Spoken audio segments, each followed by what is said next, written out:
Egypt is a society of contrasts. Modern Egypt is built on a millennia-old civilization, which has seen invasions and wars, the decline and fall of Persia, Rome, classical Greece and Byzantium, the collapse of the Ottoman Empire and the British Empire, and the collapse of the Soviet superstate. In 2011, the army deposed longtime President Hosni Mubarak after the Arab Spring protests. The ensuing political instability included the dissolution of the parliament in 2012, recurring street demonstrations demanding the overthrow of the Muslim Brotherhood regime, and again the army, in response, deposed the unpopular President Mohammed Morsi of the Muslim Brotherhood in 2013. Under a new constitution, current President Abdel Fattah el-Sisi was elected to a 4-year term in 2014. The following presidential elections took place in March 2018.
Most economic activity takes place in the highly fertile Nile Valley, seen here.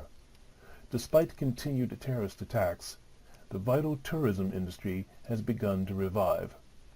Since November 2016, Egypt has devalued its currency, removed limits on foreign currency transfers, lifted hard currency restrictions for importers, cut subsidies for domestic fuel, and raised value-added taxes. The implementation of reforms, along with a gradual restoration of confidence and stability, are starting to yield positive results. The economy is gradually improving, with the annual rate of GDP growth reaching 4.3% between 2015 and 2016, up from an average of only 2% during the period between 2010 and 2014, and it grew at 5.2% during 2018. Compared with 3.7% the year earlier, mainly driven by investment, exports, and consumption. Going forward, the economy is expected to continue recovering over the medium term.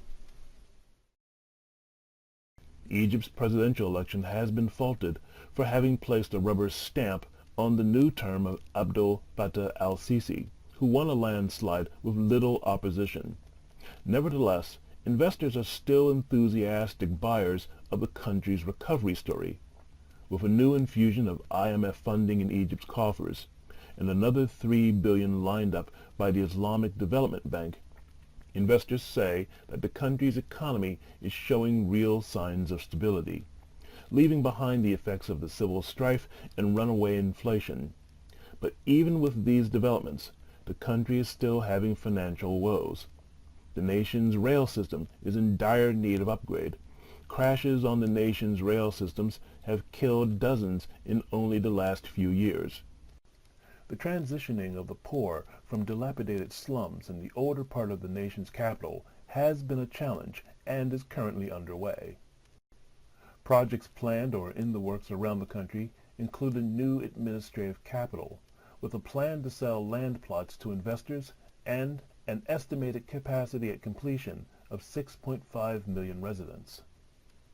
3 new power plants, adding a total of over 14,000 megawatts to the national grid, are also being constructed. A massive land reclamation project is under development. Land plots will be acquired by decreasing a 5% interest rate to be paid back over 5 years. 4 governorates are expected to benefit from the project, which is expected to create 25,000 jobs. Fishing farm projects. The projects will encompass about 4,000 fish tanks, 12 fishing ships, and upgrades to Egypt's fishing fleet.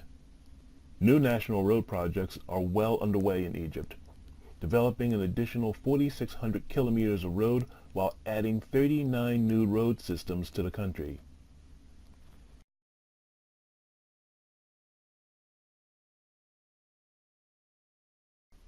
More troubling than the infrastructure issues is the matter of literacy in Egypt.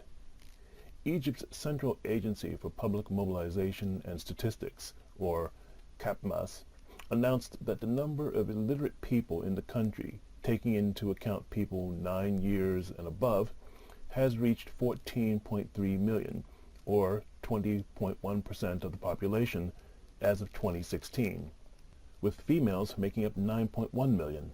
Still, 40% of Egyptians cannot adequately read and write.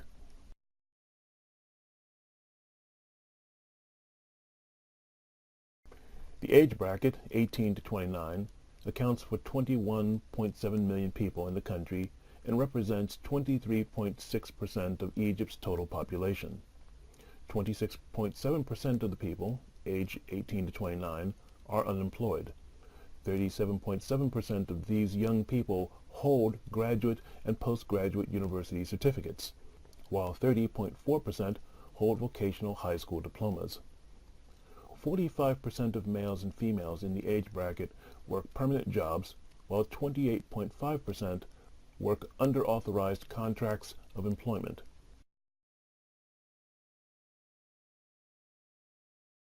The total number of foreigners working in the private and investment sectors in Egypt has reached over 14,000 in 2016, compared with under 13,000 foreigners in 2015, an increase of 1.1%.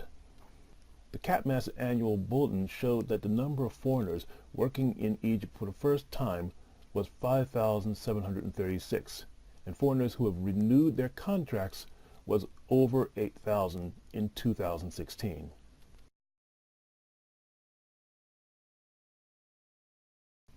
The Egyptian government has embarked on a project to eradicate the worst slums existing in the country.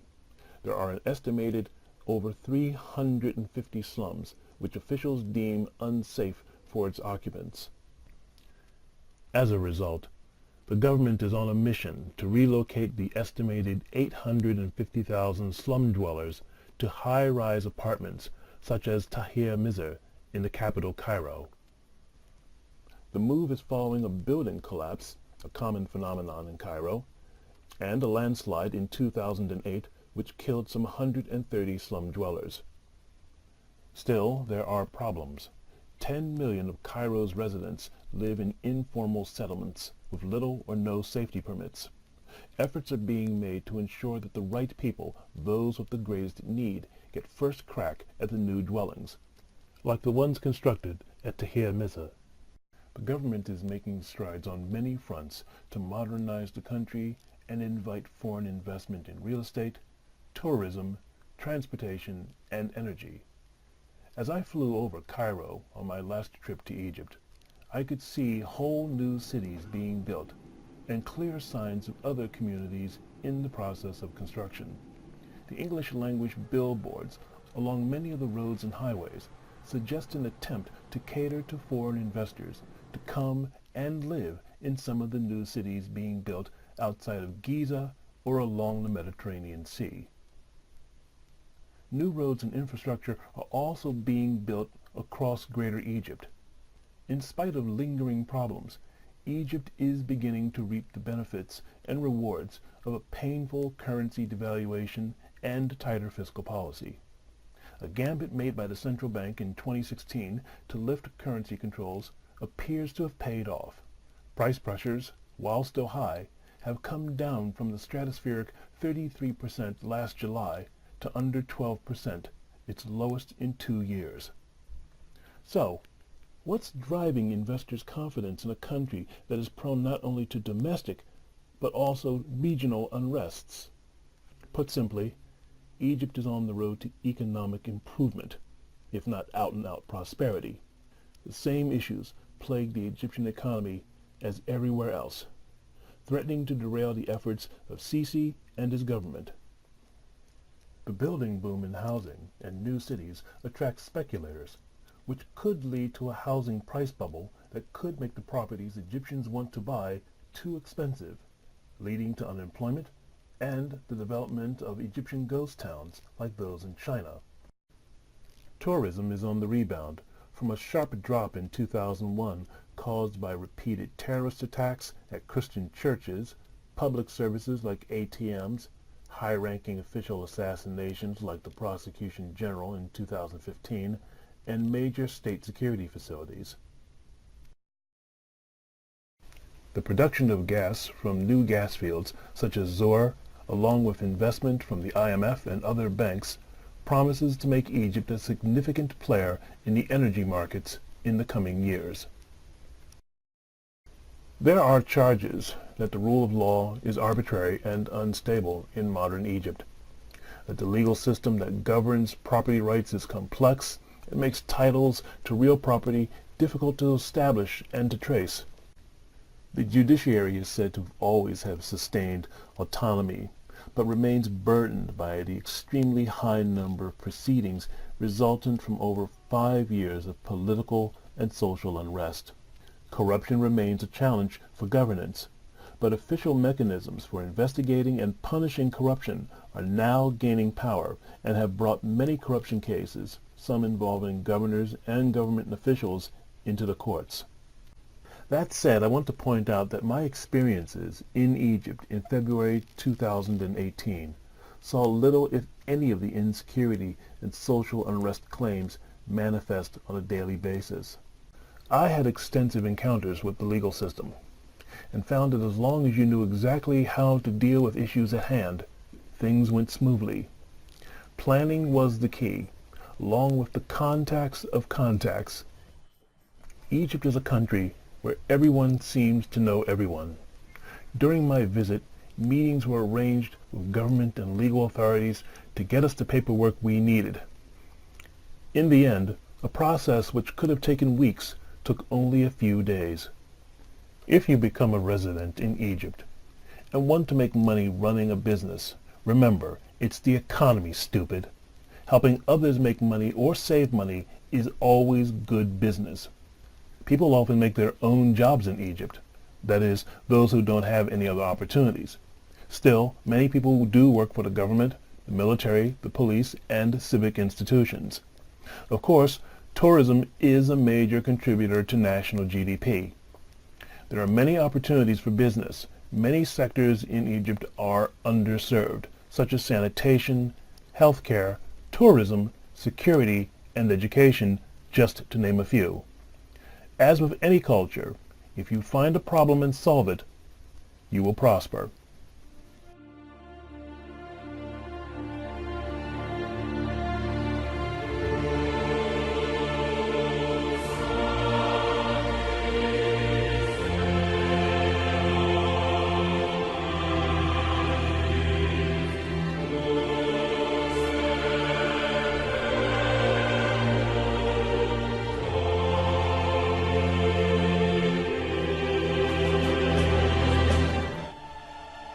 Thousands of years and a dozen invading cultures have shaped the patterns of daily life in modern Egypt. Egypt for millennia has been the province of both gods and men, and has been a great storehouse of learning for civilizations such as the Greeks, the Romans, and other nations of men. Pharaoh Akhenaten was the first monotheist in history, the first ruler to believe in one God. The beliefs of his faith form the basis of modern Western monotheism.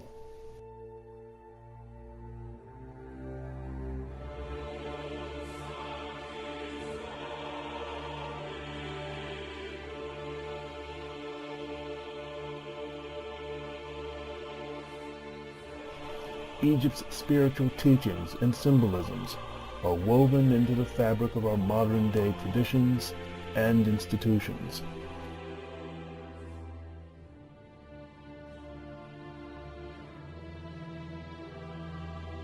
Her art and design sensibilities in furniture and clothing have been copied and revived throughout the world.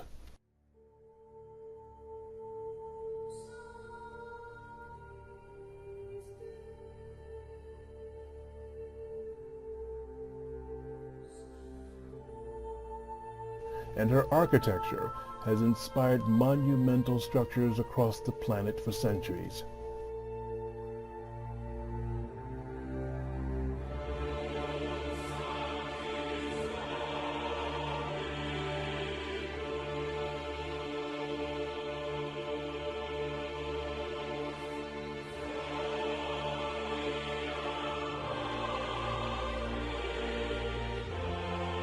And best of all, her long and pivotal history in world affairs is drawing a new generation of African Americans back to Africa to explore their roots. The last 50 years since the presidency of Gamal Abdel Nasser, who nationalized the Suez Canal, have been the most tumultuous in Egypt's history since the days of the pharaohs. As for the future of Egypt, it is hard, if not impossible, to accurately predict the future. Many Middle Eastern societies lean heavily on autocracy and single-party strongmen while attempting to integrate the republican systems of the West into their mechanisms of governance, systems which are not traditional systems of government in the Middle East. It will be many decades before the traditions of republican government take hold in the hearts of the elites. However, if Abdel Fattah el-Sisi is the man that all Egypt hopes he is, then the rise of Egypt will be a peaceful and successful rise, to be sure.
This is Muhammadbey, inviting you to support my work to promote news about Africa and the diaspora by supporting my work at Patreon.